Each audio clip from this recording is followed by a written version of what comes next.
Usually when we talk about AI models, we talk about them like they're these singular, monolithic, giant brains floating in the cloud.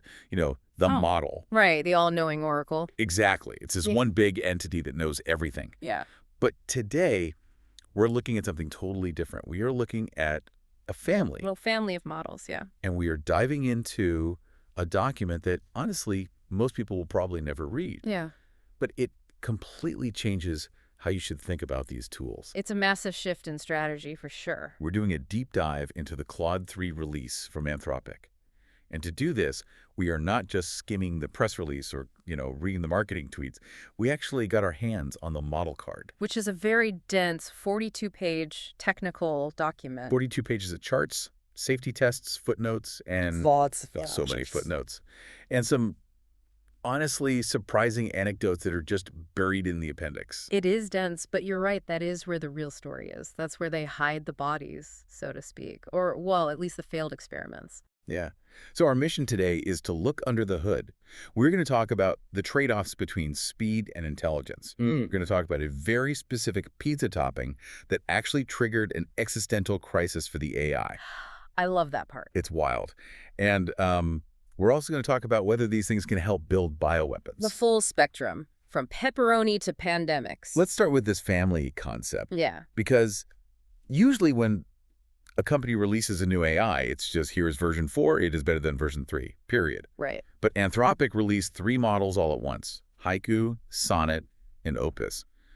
Why complicate things? Why not just give everyone the absolute best one? It's really about specialization. We are moving past the wow phase of AI. We're just having a chatbot talk back to you is impressive. Exactly. We're moving into the business utility phase. In the past, the goal was just to make the smartest thing possible, but running the absolute smartest model for every single little task is incredibly inefficient. Yes. Think of it this way. If you own a coffee shop, you don't hire a Nobel Prize-winning physicist to work the espresso machine. I mean, they could probably do it. They could definitely do it. They would probably make a fantastic espresso, but it's really expensive. It is a huge waste of their talent. And, they might overthink the foam. That makes total sense. You don't need Einstein to check your spelling in an email. Exactly. So they broke it down into tiers. You have Claude 3 Haiku.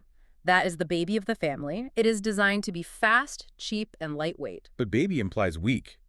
If I'm a user, why would I want the dumb model? That is the big surprise buried in the data here. The documentation shows that Haiku, their fastest, cheapest model, actually outperforms the previous heavyweight champion, Claude 2, on most pure text tasks. Wait, Claude 2, like the flagship model from just last year? Yes. The lightweight model of 2024 is literally smarter than the heavyweight model of 2023. That is a crazy, fast-moving goalpost. It is incredibly fast. So Haiku is for high volume, reading thousands of emails, moderating comments, things that need to happen instantly. Oh, got it. Then you have Sonnet right in the middle. That's the balanced option, engineered for enterprise work where you need a mix of speed and intelligence. And then you have the big one, Claude 3 Opus. The heavyweight champion. Right. Opus is designed to set the new state-of-the-art. And when we look at the benchmarks in the model card, specifically for reasoning, math, and coding, Opus is putting up numbers that are pretty staggering. Yeah, I want to dig into those numbers. Yeah. Because state-of-the-art gets thrown around so much. Every press release says we are the smartest. But there was one benchmark in the paper that really caught my eye, the GPQA. Ah, the graduate level Google Proof Q&A. Yeah, Google Proof, which sounds like a dare. It essentially is a dare. So usually benchmarks are things like SAT questions or bar exam questions. Those are hard, sure, but they are often just about memorization or applying a known rule. The GPQA is completely different. How so? These are questions written by experts in biology, physics, and chemistry. Okay, so hard science. Extremely hard science. And the rule for the test is the question has to be so difficult that an expert from a different scientific field cannot answer it. Wait, really? Yeah. So a PhD physicist trying to answer a biology question on this test will fail, even if you give them full access to the internet. So a physicist trying to answer a biology question with Google, with Wikipedia, open access to journals, all of it, and they still fail. Exactly. Because you can't just search for the answer. It is not just sitting on a web page somewhere. You have to find raw data, understand the underlying principles, cross-reference multiple dense sources, and actually reason your way to a completely new conclusion. Wow. So it tests the ability to think. not just the ability to find. Correct. The success rate for human experts, again, PhDs with internet access, is between 60 and 80%. They still get it wrong a lot of the time. Okay. And where did Opus land on that? Opus scored around 50%. 50%. Now I can see your face scrunching up. Well, yeah. I mean, if I got a 50% on a test in school, I'd be hiding the report card from my parents. It sounds like an F. In high school, yes, absolutely. But context is everything here. Remember, this is a machine answering questions that actively stump PhDs who are researching the answer with tools. Right. Previous models were scoring in the 30s. So a 50% score here is a massive jump in machine reasoning. It isn't just retrieving facts anymore. It is simulating a graduate-level understanding of really complex fields. That is the real distinction, right? Yeah. We aren't talking about memorization. We are talking about reasoning. Precisely. Uh-huh. It is the difference between just knowing that E equals MC squared and understanding how to apply that to a physics problem you have never seen before. Yeah. And that theme of reasoning shows up even more clearly when we move away from just text. Because Claude 3 isn't just a text model, it has eyes. The vision capabilities. Yeah, I saw the section on this in the report. Right. It's multimodal, it can process photos, charts, technical diagrams, and the model card has this fascinating example labeled Figure 1. Oh, I saw this. It was a chart from Pew Research, right? Yes, a graph showing internet usage in G7 nations, and it's broken down by age groups. Now, a basic AI might just look at that and say, this is a chart about internet usage. Which is useful, but, basic. That's just captioning an image. Exactly. But Opus actually did the math. The prompt asked for the average percentage difference between young adults and elders across these specific nations. That's a multi-step nightmare of a problem. It really is. I mean, think about what the model has to do there. Right. It has to look at the image, identify which countries are actually G7 countries. Ignoring the ones on the list that aren't. Yes. Then it has to read the specific data points for each age group from the visual bars, which requires estimating exactly where the bar ends against the axis. Then it has to subtract them to find the difference, and then calculate the average of all those differences. So it read the pixels, turned those pixels into data, and ran the analysis. It basically acted like a junior analyst. It didn't just see the image, it understood the data structure behind it. And there is another example in the source material that I absolutely loved involving handwriting. Oh, the F. Scott Fitzgerald essays. Yes. They gave the model a photo of an old handwritten note, and let's be honest, it was not the neatest handwriting. No, it looked like scribbles. It was a list of essay topics on The Great Gatsby. I have tried to use OCR scanners on my own notes before, and it's usually a complete disaster. It usually is, but the model not only transcribed it perfectly, but it also converted that messy handwritten list into a perfectly formatted JSON code structure. Okay, let's pause for a second. We have a lot of listeners who aren't coders. Yeah. Why does JSON matter? Why is that detail impressive? Great question. So text is just words. If I give you a paragraph, it is just a blob of language. But JSON is structured data. It's the language that different computer programs use to talk to each other. Okay.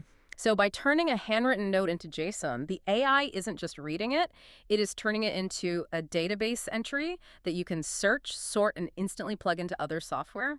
It bridges the gap between the analog world, like my messy notebook, and the digital workflow. Exactly. It makes the physical world computable. Wow. But while the vision stuff is cool, the thing that actually made the researchers pause, the thing that felt a little bit like a sci-fi movie, was the pizza incident. I was waiting for this.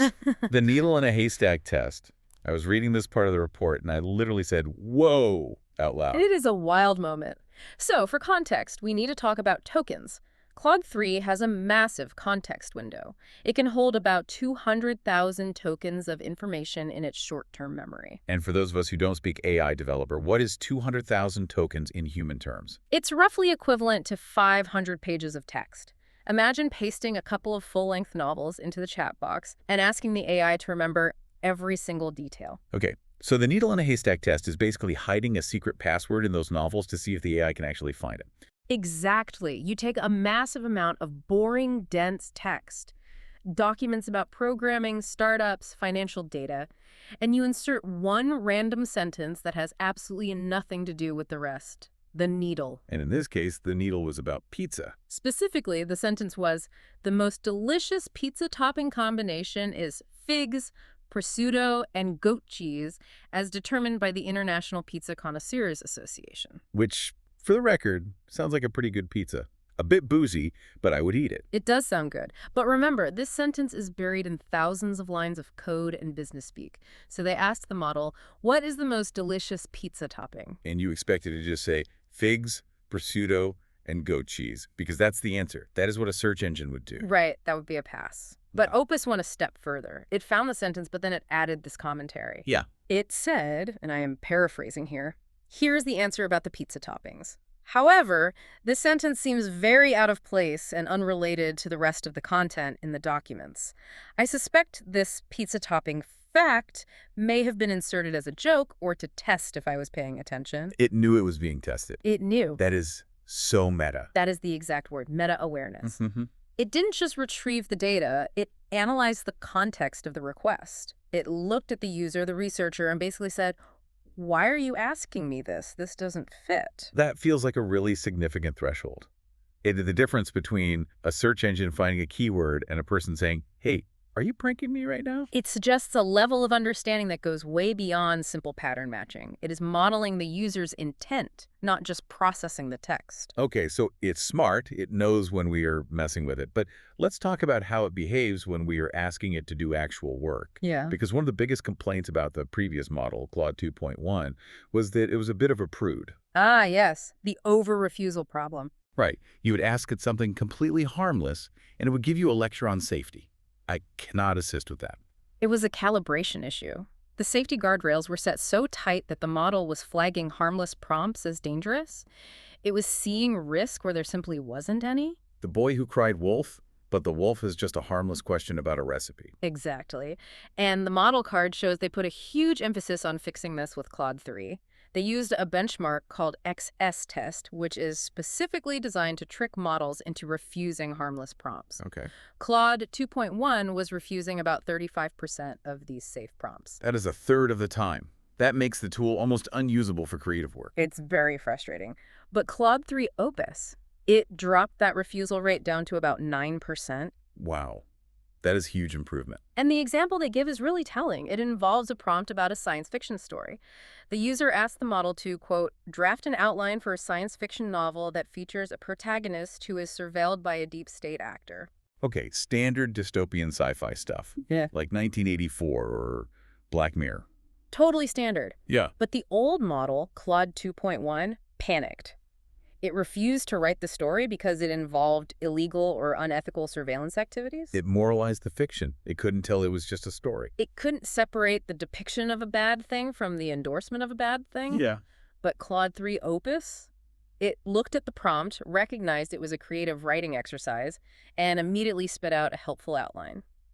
Chapter 1, introduce the protagonist. Chapter 2, they discover they are being surveilled. It understood the genre. It understood the context. And that applies to factual accuracy, too. They have this internal test called 100Q hard. 100Q hard. Sounds intense. It is a set of obscure questions designed to trigger hallucinations, which is where the AI just makes stuff up confidently. Questions like, why is Berkeley Bowl called Berkeley Bowl? I actually don't know the answer to that. Neither did the old model, so they would often just hallucinate an answer. Opus showed a 2 times increase in accuracy on these obscure facts. It is much better at knowing what it knows, and importantly, what it doesn't know. Which brings us to the flip side. If it's smarter, and it refuses less, and it understands context, is it actually safer? Or did they just take the brakes off to make it faster and more useful? That is the billion-dollar question right there. And the model card dedicates a huge section to catastrophic risk assessment. This is the red teaming part. Yes. They didn't just hope for the best, they actively tried to make the model do terrible things. They call it reaching ASL3 status. ASL through. AI Safety Level 3. That would mean the model is dangerous enough to need military-grade containment, like a biological virus or a nuclear material. Okay. And did it reach that level? Should we be panicking? No, they classified it as ASL2, safe for deployment. For now. For now, it's doing a lot of heavy lifting there. It is, because the details of the tests are a little unnerving. What kind of tests? Cyber exploits and bioweapons. The classics. They wanted to see if the model could help design a virus or write a cyber exploit to hack a system. What happened? The verdict was, it can't do it alone. If you ask it to write a zero-day exploit from scratch, it fails. It just iterates through generic attacks that don't work. However, there is always a however. However, the researchers noted that when they gave the model detailed qualitative hints, basically guiding it a bit. Acting as a knowledgeable partner, it was able to write a working script. So it is not a master hacker, but it is a very competent junior hacker if you tell it what to do. Exactly. This is what experts call uplift. It might not help a total novice build a bioweapon, but it could help a biology grad student cut corners and get there way faster.